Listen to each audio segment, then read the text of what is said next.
Eles são uma vergonha para a família. Tira eles daqui antes que alguém veja. Foi isso que minha mãe falou dos meus filhos, os netos dela. E ela não falou baixo. Ela disse isso no jardim, no meio do dia. Uma mão nas pérolas do colar, a outra segurando uma taça de vinho. Meu filho tinha 10 anos. Minha filha, 7. Eles estavam sentados na escada da varanda, desenhando em guardanapos. Porque a gente esqueceu os livros de colorir. Meu pai não disse nada. Só balançou a cabeça e olhou para outro lado. Como se não olhasse, a vergonha não fosse dele. Eu fiquei parada, como se meu corpo tivesse esquecido o que fazer. No dia seguinte, no café da manhã, minha mãe me deu um ultimato. Ela dobrou o guardanapo certinho, no meio, antes de falar. Lena, eu amo seus filhos. Mas nem todo mundo precisa ver eles. A gente paga um internato. Um lugar discreto. Você pode ficar aqui com a gente, voltar para a fundação. Mas precisa fazer o que é melhor. Melhor? Eles queriam dizer silêncio. Queriam dizer invisível. Eles queriam que meus filhos sumissem da imagem perfeita que eles construíram. Porque meu filho tem tá. Porque minha filha às vezes tem crises. Porque eles não estavam com roupas combinando. Não sentavam direitinho na mesa com as mãos no colo. Eles queriam a ilusão, não a verdade. E eu tive uma escolha. Eu podia discutir. Podia chorar. Podia tentar explicar de novo, como já fiz muitas vezes. Mas, em vez disso, eu só disse, ok. Não expliquei o que isso queria dizer. Naquela noite, coloquei meus filhos na cama, beijei eles e sussurrei. Vocês são perfeitos. E então comecei a agir. Eles achavam que eu ia embora quietinha. Mas eles não sabiam que eu cuidava de todas as contas digitais. Que eu tinha procuração dos ativos de mídia do meu pai. Que a maior doadora da fundação tinha mudado o endereço dela pro meu apartamento no ano passado, por causa de impostos. Eles nunca perguntaram. Achavam que eu era só a filha que deixava tudo bonito. Mas, na verdade, eu era a base do império deles. E quando eu saí, tudo começou a desmoronar. Eu não fui criada por pessoas más. Fui criada por pessoas perfeitas. Do tipo que faz leilão de caridade, mas só tira foto com certos convidados. Que doa dinheiro, mas só se tiver repórter e placa com o nome. A gente não falava de terapia. A gente não mencionava deficiência. A gente não deixava ninguém desconfortável. A gente sorria. Era elegante. Escolhida. Quando eu era criança, aprendi a ser boa nas coisas que pareciam boas. Eu dançava. Sorria para os outros. Passava minhas saias plissadas. Estudava o que mandavam. E quando me casei com alguém que eles aprovaram, eles se parabenizaram como se tivessem fechado um negócio. Mas quando me separei, 5 anos depois, com 2 filhos e uma pilha de contas, o orgulho virou silêncio. Eu virei um problema. E pior, meus filhos não se encaixavam. Meu filho não é brilhante, cheio de energia, emotivo. E barulhento no melhor sentido. Ele sabe explicar o ciclo de vida de um sapo e a tabela periódica inteira. Mas esquece de amarrar os cadarços. Ele fala rápido quando está animado. Ele se distrai com texturas. Fica batendo lápis em ritmos que só fazem sentido para ele. Para mim, ele é incrível. Para eles, ele é um problema. Minha filha, June, é sensível. Daquelas crianças que sentem tudo bem fundo. Ela chora quando vê bichos presos em gaiolas. Fica nervosa com música alta e precisa de tempo para se acostumar com as coisas. Ela desenha histórias inteiras em silêncio, depois me entrega as páginas. Os personagens têm os meus olhos. Para mim, ela é mágica. Para eles, ela é frágil. Eu tentava proteger os dois. Quando a gente ia visitar meus pais, eu levava brinquedos silenciosos. Ensinava boas maneiras, vigiava eles o tempo todo. Pronta para evitar qualquer julgamento. Mas, mesmo assim, sempre acontecia. Teve uma vez que minha mãe olhou pro Noah no jantar e disse: Talvez ele só seja malcriado. E quando a June chorou, porque a sala estava cheia de gente e barulho demais. Meu pai balançou a cabeça e murmurou. Sensível demais, igual a mãe. Eles nunca disseram isso com todas as palavras. Mas eu escutava nos silêncios, nas pausas. O que eles queriam dizer era: você não tá criando eles direito. Eles não são como a gente. Talvez eles nem pertençam a esse lugar. Então, quando eles me deram o ultimato, internato ou ir embora, eu não gritei. Naquele momento, eu finalmente enxerguei quem eles eram de verdade. E aí tomei minha decisão. Se eu tivesse que escolher entre proteger a alegria dos meus filhos ou proteger a imagem da minha família, a escolha estava feita. Eles nunca mais iam fazer meus filhos se sentirem pequenos. E estavam prestes a descobrir o que acontece quando a filha invisível resolve aparecer. Eu não bati a porta. Não fiz escândalo. Não postei nada. Não contei pra ninguém, só pro meu melhor amigo. Só arrumei as coisas das crianças enquanto eles ainda dormiam. Deixei um bilhete dobrado no balcão da cozinha. E saí antes do sol nascer. O bilhete dizia: obrigada pela oferta. A gente recusa. Ao meio-dia, eu já tinha congelado 2 contas internas da família. Contas que eu mesma cuidava há anos, discretamente. Em nome deles, mas com meu acesso. Não foi roubo. Não foi segredo. Só foi pausado. Porque a fundação da família tinha 3 pessoas que assinavam tudo. Meu pai, minha mãe, e eu. E no momento em que senti que meus filhos não estavam mais seguros naquela casa, usei meu direito legal de suspender as transações, até uma auditoria independente ser feita. Foi uma cláusula que eu mesma escrevi no estatuto, anos atrás. Depois de perceber umas contas meio estranhas. Eles esqueceram.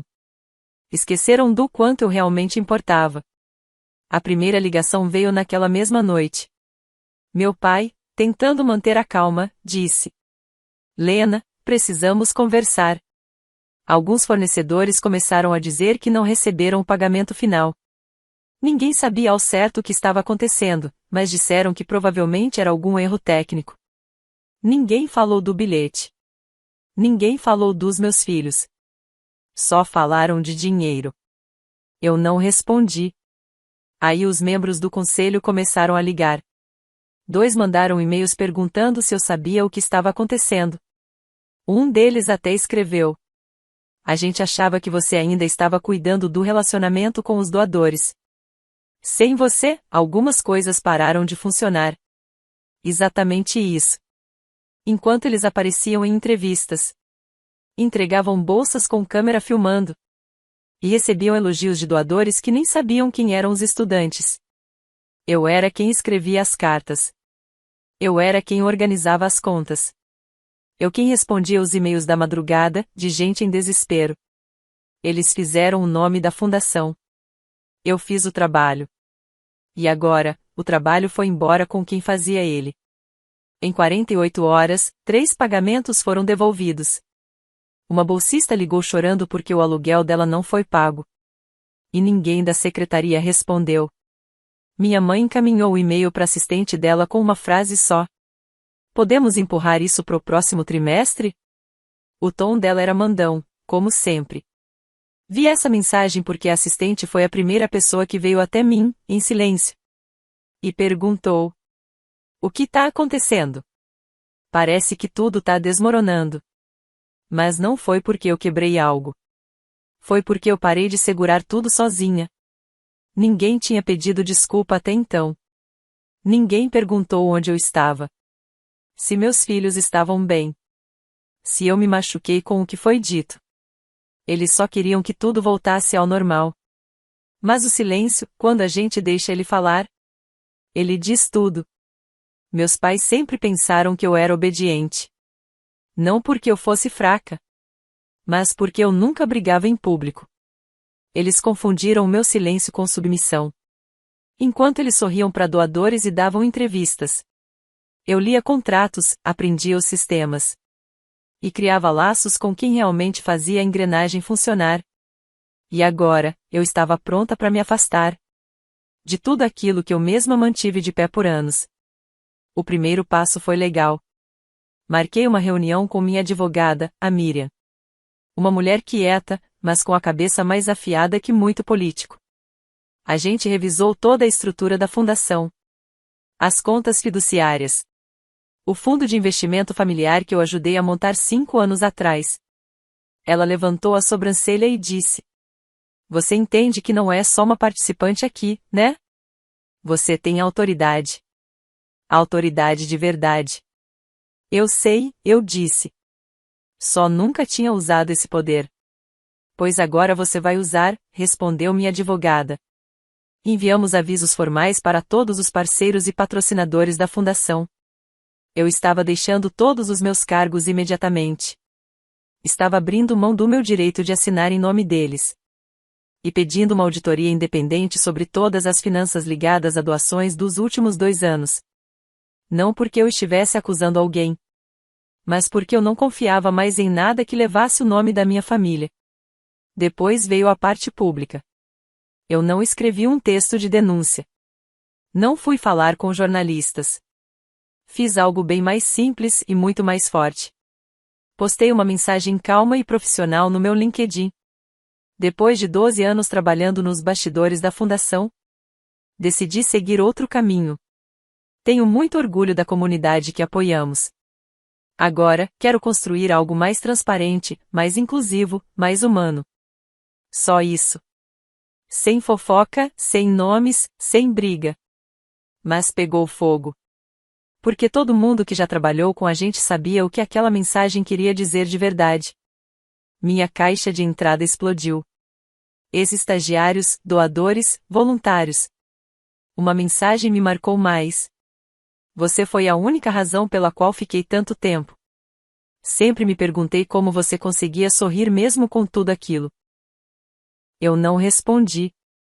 Não precisava mais me explicar. Meus pais não ligaram. Mas o silêncio deles virou desespero por trás das cortinas. Fiquei sabendo por um fornecedor que minha mãe disse por aí que eu estava de licença, tirando um tempo para me dedicar à família. Respondi com uma nota do jurídico. Por favor, parem de divulgar informações falsas sobre minha situação profissional. Não tenho mais vínculo com a organização. Não foi uma ameaça. Foi um limite. E, dessa vez, eles não conseguiram passar. Eles achavam que eu estava só blefando. Mesmo depois dos avisos legais, depois da publicação no LinkedIn. Mesmo depois que eu tirei meu nome de tudo. Ainda achavam que eu ia voltar. Que, depois de um tempo, mais calma, eu voltaria pro meu lugar de sempre. Atrás das cortinas. Mas eu não estava com raiva. Eu estava exausta. E as rachaduras começaram a aparecer. Primeiro, o atraso no pagamento das bolsas. Depois, um dos maiores patrocinadores da fundação soltou uma nota pública, dizendo que estava se afastando do conselho. Eu não falei nada. Mas outras pessoas falaram. Os doadores perceberam que a pessoa por trás dos e-mails sumiu. Os voluntários notaram que ninguém mais respondia com urgência. Alguns parceiros começaram a se afastar, dizendo: "Nos avise quando a Lena voltar." Mas eu não ia voltar. E pela primeira vez, meus pais entenderam algo que nunca quiseram admitir. Eu não era só parte do sistema. Eu era o sistema. Minha mãe tentou recuperar a imagem. Divulgou uma nota dizendo que a fundação estava realinhando seus valores com o mundo moderno. Uma forma educada de dizer: "Por favor, não perguntem o que aconteceu." Meu pai, como sempre, ficou calado. Esse era o papel dele, o homem sério, no fundo da sala, que nunca dizia nada. Mas sem mim, tudo começou a desmoronar. As auditorias internas começaram. 2 ex-funcionários fizeram queixas formais sobre o ambiente de trabalho tóxico. Um podcast, que antes elogiava a fundação, lançou um episódio chamado "Quando uma boa aparência esconde raízes podres." E eu continuei em silêncio. Porque minha intenção nunca foi me vingar. Não precisei destruir ninguém. Só parei de protegê-los. Sem meu silêncio, sem o meu trabalho. Sem meu nome escondido por trás dos comunicados bonitos. A verdade apareceu sozinha. Aí veio meu último passo. A casa de férias que eles achavam que eu tinha esquecido. Anos atrás, eles colocaram parte da casa em um fundo da família, dizendo que era para os netos usarem no futuro. Tudo muito simbólico, bonito de mostrar. Mas o que eles esqueceram é que eu era coproprietária dessa casa. E agora, eu não queria mais aquilo. Então vendi minha parte para uma ONG que faz retiros inclusivos para famílias com crianças neurodivergentes. Meu advogado cuidou de tudo. E quando os papéis foram finalizados, o novo dono avisou a minha mãe. O retiro anual da família não poderia mais ser feito lá sem um contrato de uso. Ela ficou furiosa. Me ligou pela primeira vez em meses. Deixou um recado, claro. Você perdeu o controle, Lena. Isso não tem nada a ver com as crianças. Isso é para nos punir. Eu ouvi 2 vezes. Depois apaguei. Porque aquilo não era um castigo. Era liberdade. Algo que eu demorei muito tempo para dar a mim mesma.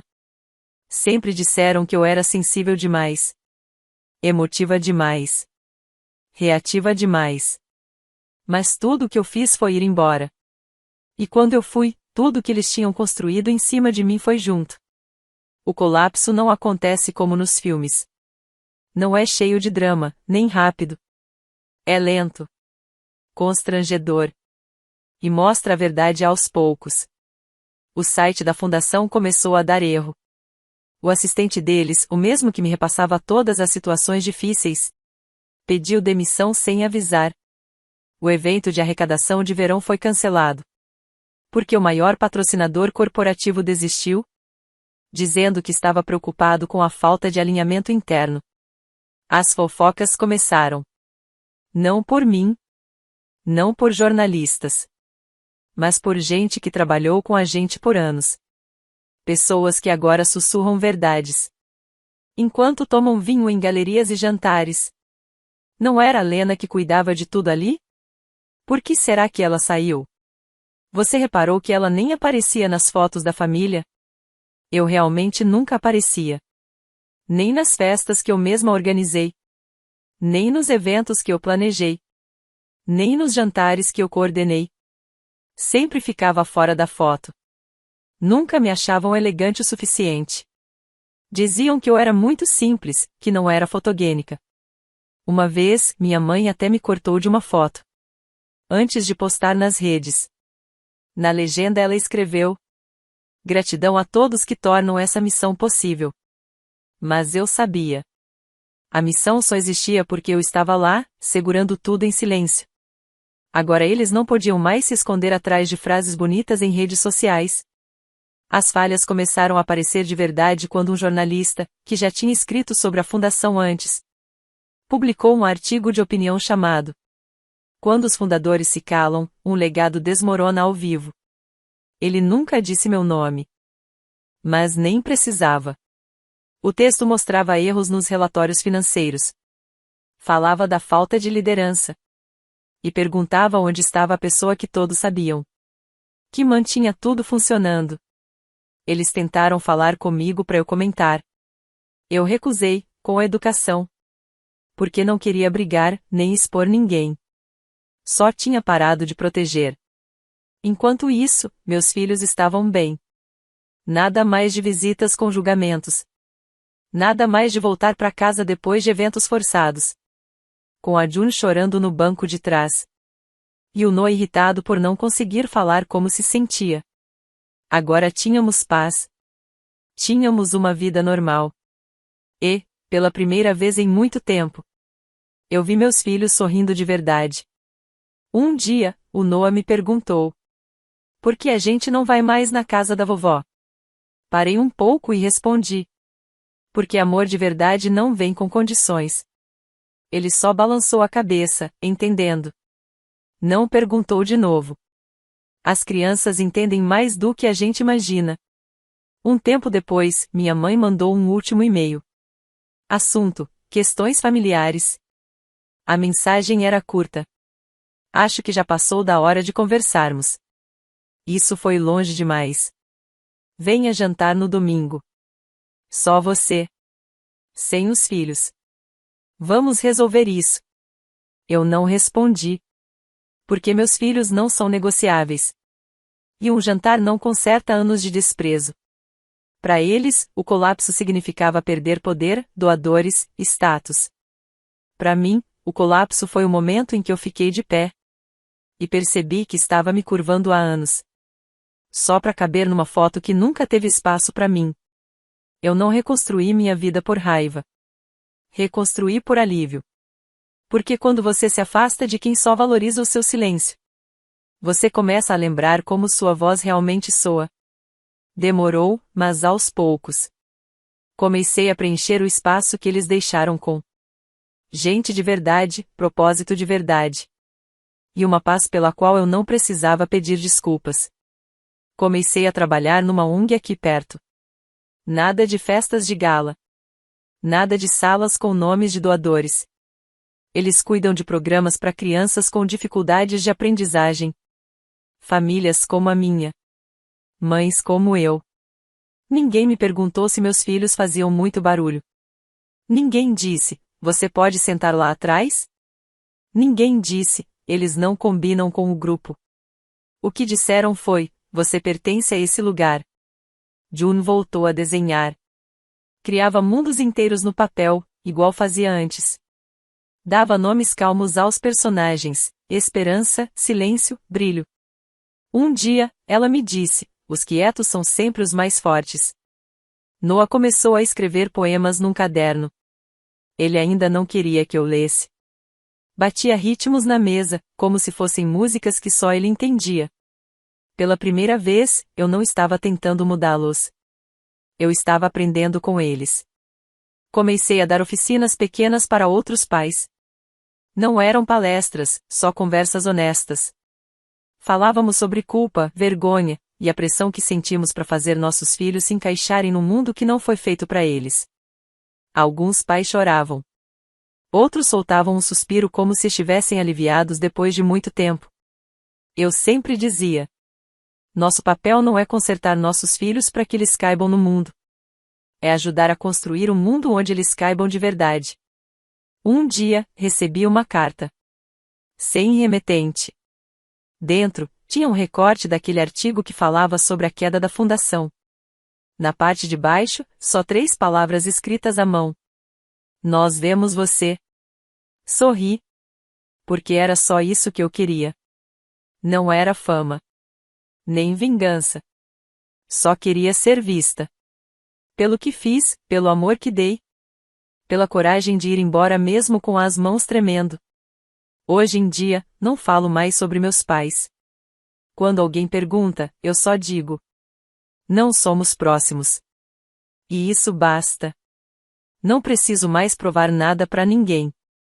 Estou aqui para viver uma vida onde eu não preciso escolher entre proteger a dignidade dos meus filhos e manter o conforto de outras pessoas. A mulher que eles tentaram apagar criou raízes. Ela construiu um lar, um propósito, uma comunidade.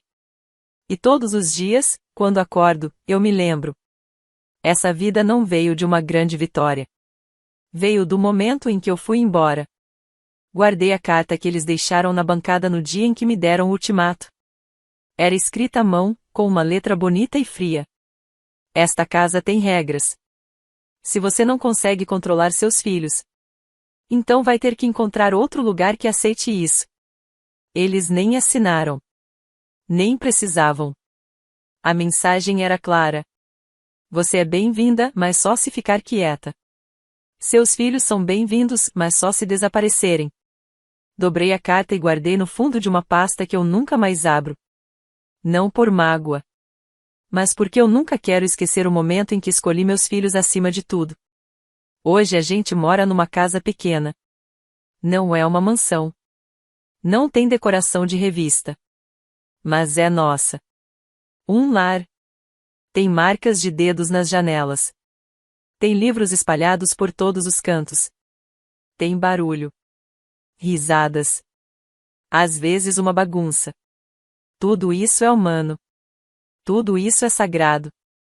Meus filhos têm amigos que os entendem. Professores que realmente prestam atenção neles. E uma mãe que não pede mais desculpas por quem eles são.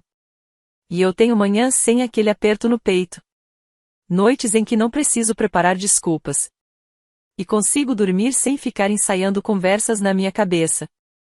Às vezes as pessoas ainda perguntam do passado. Você acha que seus pais sentem sua falta? Será que eles sabem o que perderam? Eu sempre dou uma pausa. Porque a tristeza é estranha. Ela não traz um fim claro. Ela só traz distância. Traz clareza. E traz uma escolha, todo dia. Construir algo novo. Ou continuar presa a algo que nunca foi meu para carregar. Então eu digo. Não sei se eles sentem minha falta. Mas eu não sinto mais falta de fingir que eu era importante para eles. Às vezes olho meu reflexo no espelho. E penso. Essa é a mulher que eles achavam que não ia aguentar sem eles. Mas ela aguentou. Ela tá diferente agora. Não mais barulhenta. Não mais nervosa. Só inteira. E essa é a verdade silenciosa que eles nunca imaginaram. Eles achavam que me tirar da família ia me destruir. Mas me libertou. Porque eu nunca fui feita para ser pequena. Para caber na ideia deles de perfeição. Eu fui feita para ocupar espaço. Com meus filhos do meu lado. Com nossa vida cheia, confusa, feliz. Indo muito além dos muros que eles construíram. Teve uma vez em que eu estava na casa deles. Segurando a mão da minha filha. E pensei. Será que amar é se encolher para deixar os outros confortáveis? Hoje, vejo minha filha correndo no quintal da nossa casa. Com o cabelo voando, o coração forte, livre. E agora eu sei a resposta. Amor não encolhe. Amor se espalha. Amor cuida. Amor nunca ameaça te tirar do lugar. Só porque você é quem você é. E eu nunca mais vou escolher o silêncio só para continuar sendo convidada. Porque eu não preciso mais do lugar na mesa deles. Eu construí a minha própria mesa. E as pessoas que sentam nela me veem de verdade. Elas ficam. E esse é o único legado que vale a pena deixar.